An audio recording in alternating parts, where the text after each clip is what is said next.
बच्चों, अब आज हम देखते हैं सेट थ्योरी में डी मॉर्गन्स लॉ का सेकेंड भाग। उनका डी मॉर्गन्स लॉ का सेकेंड स्टेटमेंट है ए इंटरसेक्शन बी का complement is equal complement of A union complement of B. तो आपने जो पहला भाग देखा उसमें बहुत सारी चीज़ें मैंने बताई थी जिसका उसमें प्रयोग किया था मैंने, तो उसको ध्यान में रखते हुए इसको हम बनाते हैं। तो कुछ छोटी मोटी चीज़ों को इसमें और ध्यान रख सकते हैं आप, लेकिन जैसे फिर से मैं एक छोटी सी बात दोहरा देता हूँ कि x is not an element of A intersection. अगर ये टर्म आता है तो क्या होगा, x is not an element of a और x is not an element of b. हालांकि आप पहला भाग ज़रूर देखें, पहले भाग में बहुत ज़्यादा डिस्क्रिप्शन मैंने दिया है और उसी का प्रयोग इसमें किया है, आपको बहुत अच्छा समझ आएगा। चलिए इसको हम देखते हैं। तो हमने सबसे पहले क्या करना है कि इसको इसका सबसेट प्रूव करना, ऐसे सवाल में हमेशा ध्यान रखना है, और इसको इसका सबसेट, तो ये अपने आप क्या हो जाएगा, इक्वल सेट हो जाएगा। ठीक है, पहले भाग में हमने देखा था कि x जो है वो अगर हम ले लेते हैं, if x is an element of A and x is an element of b, तो ऐसे कंडीशन में क्या होगा, a इज सबसेट ऑफ, और वहीं पर अगर हम लेते हैं y is an element of b and y is an element of a, तो ऐसे कंडीशन में क्या बनेगा, b is subset of a। और अगर दोनों ही एक दूसरे के सबसेट हैं इस तरह से, तो ये क्या होगा, एक इक्वल सेट बनेगा। क्या होगा, a इज इक्वल टू, तो इसको भी ध्यान में रखना है। अब हम यहाँ पर चलते हैं, तो हमने ले लिया LHS। सबसे पहले LHS या RHS कहीं से भी जा सकते हैं। LHS हमारे पास क्या है, A इंटरसेक्शन B का कॉम्प्लीमेंट ले लिया हमने। इसको मैंने क्या किया, X इज एन एलिमेंट या X बिलोंग्स टू, इसको हमने लेट कर लिया है। जैसे ये कंडीशन है, अब हम इसको हटाना चाहते, क्या होगा, does not belong to A intersection B।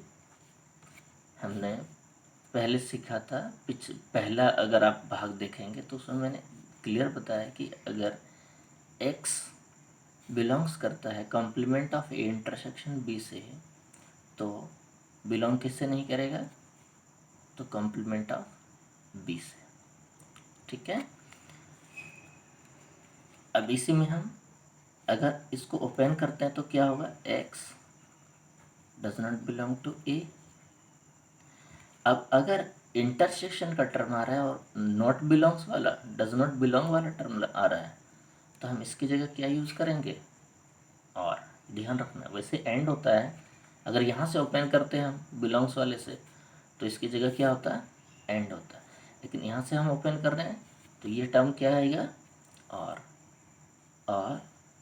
x does not belong to b। अब हम अगर x बिलोंग नहीं करता ए से, तो किससे बिलोंग करता है, इसको अब फिर से हम एक बार बिलोंग्स पे ले जाते हैं, क्या होगा, कॉम्प्लीमेंट, और x belongs to b complement of b। अगर इसी को हम इस तरह से लिखते हैं, अगर और का टर्म है तो x किससे बिलोंग करेगा, complement of A union complement of, समझ में आ गया। अब अगर ऐसा टर्म है कि x इससे बिलोंग कर रहा है और x इससे भी बिलोंग कर रहा है, तो क्लियरली हम यहाँ पर समझते हैं कि a इंटरसेक्शन b का जो कॉम्प्लीमेंट है वो सबसेट है a का कॉम्प्लीमेंट यूनियन b के कॉम्प्लीमेंट से। हम यहाँ पर पहला भाग क्लियर समझ सकते हैं। एक को हमने इसका सबसेट प्रूव कर दिया है। दूसरे भाग का यहाँ पर क्वेश्चन था, इसको हमने इसका सबसेट प्रूव कर दिया। अब क्या करना है, हमें यहाँ से इसको सबसेट करना प्रूव। तो हम दूसरा भाग लेते हैं, अब लेते हैं फ्रॉम RHS।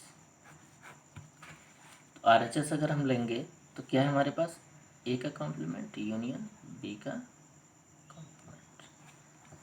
वही कंडीशन y ले लेते हैं, लेट कर लिया हमने कि y is an element of complement of A union complement of B. अब पहले से हम ओपन कर लेते हैं, y is an element of complement A, union है तो और होगा, and y is an element of complement of B. ठीक है। अब अगर इसको हम हटाना चाहें तो क्या टर्म बनेगा यहाँ पर, y is not an element of, it means does not belong to a, और y does not belong to b का कंडीशन है। ध्यान रखना है कि मैं क्या कर रहा हूँ, क्या किया मैंने कि पहले कॉम्प्लीमेंट में था, इसको हमने कॉम्प्लीमेंट से हटा दिया, तो ये कंडीशन हम ले सकते हैं, क्योंकि ये हमने ऑलरेडी देखा हुआ है, पहले वीडियो में भी देखा है आपने कि अगर y बिलोंग करता है a से तो y किससे बिलोंग नहीं करेगा, a के कॉम्प्लीमेंट से, या अगर x बिलोंग करता है a के कॉम्प्लीमेंट से तो x बिलोंग नहीं करेगा किससे, a से। ये ध्यान रखना है, ठीक है। वाइस वर्सा में चलता है ये, इसको आप अच्छे से समझें और ध्यान रखें। अब जैसे ये कंडीशन आ गया, तो अब हम इसको एक साथ ले लेते हैं, y does not belong to A intersection B का टर्म आएगा, क्योंकि डज नॉट वाले टर्म में जब और का कंडीशन आता है तो क्या था, इंटरसेक्शन।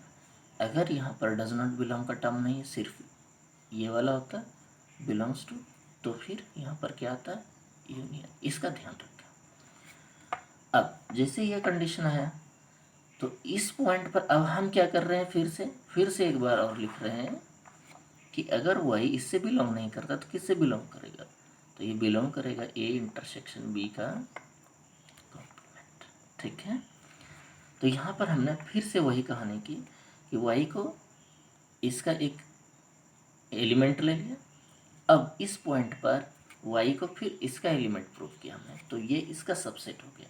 तो ऐसे कंडीशन पर हम लिखेंगे therefore complement of A union complement of B is a subset of A intersection B का complement। ठीक है, इसे हम सेकेंड इक्वेशन लेते हैं। तो फर्स्ट इक्वेशन में हमने क्या प्रूव किया था, ये टर्म था, और सेकेंड इक्वेशन में हमने ये प्रूव किया। तो फ्रॉम हम लेते हैं अब from first and second, first and second से हमने क्या प्रूव किया, तो क्वेश्चन हमारा था